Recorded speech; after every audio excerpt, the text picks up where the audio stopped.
और ये जो भारत दोस्ती ही थी भारत और कतर की कि इतना बड़ा फैसला कतर की सरकार ने लिया था। और ये भारत की संस्कृति की झलक देखते हुए प्रिंस थानी पीएम मोदी ने उन्हें एयरपोर्ट पर उनकी आगवानी की और इसके बाद भारत की संस्कृति की कुछ झलकियाँ थानी ने देखी। और जैसा कि हम बार बार बता रहे हैं, तस्वीरें और डिप्लोमेसी में बॉडी लैंग्वेज का बड़ा महत्व होता है और पीएम मोदी ने जिस गर्मजोशी से प्रिंस थानी का स्वागत किया है उससे देखकर आप साफ अंदाज़ा लगा सकते हैं कि एक रिश्तों के एक नए युग की शुरुआत, भारत कतर संबंधों की नई शुरुआत, नए रिश्तों की शुरुआत, एक नए मुकाम पर पहुंचाने की शुरुआत हो चुकी है। और ये दौरा जो है वो बहुत महत्वपूर्ण माना जा रहा है। इस दौरे के दौरान कुछ समझौते ही हो सकते हैं, महत्वपूर्ण मसलों पर बातचीत हो सकती है और मिडिल ईस्ट के जो हालात बने हुए हैं और कतर का जो पूरा भूमिका है हमास इजराइल युद्ध में वो बहुत महत्वपूर्ण है। और ऐसे में दौरा जो है ना केवल भारत के लिए महत्वपूर्ण है बल्कि पूरी दुनिया की नज़र भी इस वक्त इस मुलाकात पर लगी हुई है।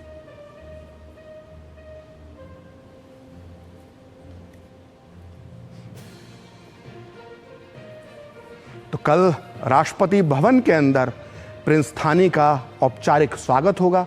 अभी एयरपोर्ट पर प्रधानमंत्री ने उन्हें रिसीव किया है और कल औपचारिक स्वागत जो है वो राष्ट्रपति भवन में किया जाएगा। उच्च स्तरीय प्रतिनिधिमंडल के साथ कतर के अमीर प्रिंस थानी यहाँ पर पहुँचे हैं और कई महत्वपूर्ण मुद्दों पर द्विपक्षीय वार्ता होगी। पीएम मोदी के साथ कई विषयों पर होगी द्विपक्षीय वार्ता और इस वार्ता का सभी को इंतजार है।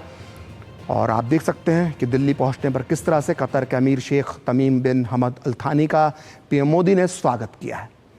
और ये दौरा जो है वो प्रिंस थानी का ये दौरा जो है 2 दिवसीय है, 2 दिन तक ये दौरा चलेगा, राजकीय दौरा है।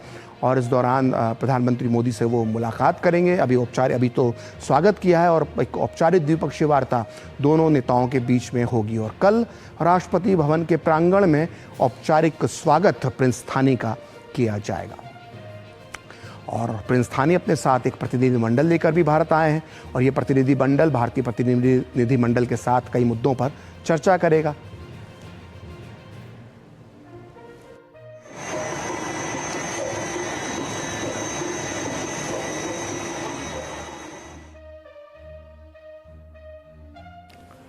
तो कतर के अमीर शेख तमीम बिन हमद अल थानी भारत दौरे पर पहुंचे हैं और प्रधानमंत्री मोदी ने स्वयं पहुंचकर एयरपोर्ट पर पहुंचकर उनका स्वागत किया है। और ऐसा बहुत ही कम देखने को मिलता है जब किसी बड़े विदेशी नेता के लिए प्रधानमंत्री स्वयं एयरपोर्ट पहुंचते हैं। और जब इन तस्वीरों में प्रधानमंत्री वहां दिखाई दे रहे हैं तो सिर्फ इसी तस्वीर को देखकर ये अंदाज़ा लगाया जा सकता है कि कतर से आए प्रिंस थानी भारत के लिए कितने खास, कितने विशेष, कितने स्पेशल मेहमान गेस्ट हैं इस वक्त। और दोनों नेताओं की जो गर्मजोशी है वो तस्वीरें बयां कर रही हैं।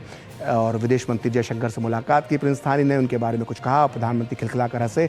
और ये जो मुलाकात है जो कल द्विपक्षीय वार्ता होगी इसमें कई महत्वपूर्ण मसलों पर चर्चा हो सकती है जो भारत और कतर से जुड़े हुए हैं, मिडिल ईस्ट से जुड़े हुए हैं और अंतर्राष्ट्रीय मसलों से जुड़े कई मुद्दों पर चर्चा हो सकती है। कतर इस वक्त दुनिया में एक महत्वपूर्ण भूमिका निभा रहा है। मिडिल ईस्ट में जो भी क्राइसिस चल रहा है उसके दौरान कतर की एक बड़ी भूमिका देखने को मिली है और भारत भी शांति प्रयासों के साथ जुड़ा रहा है। भारत हमेशा शांति की वकालत करता है और ऐसे में दोनों नेताओं की मुलाकात न केवल भारत और कतर के लिए बल्कि पूरी दुनिया के लिए एक खास मौका हो सकती है।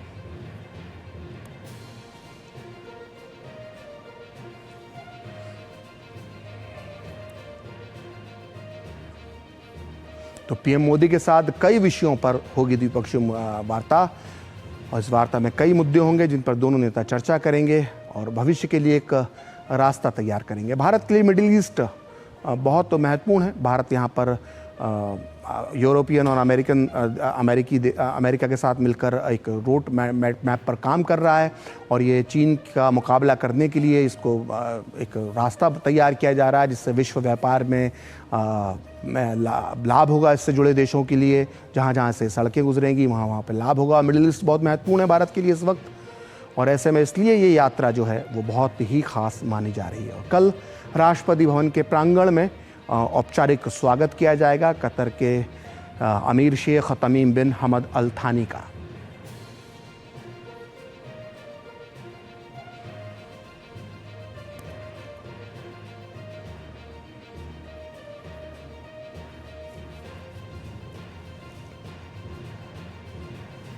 तो बेहद गर्मजोशी के साथ दोनों नेता एयरपोर्ट पर मिले हैं।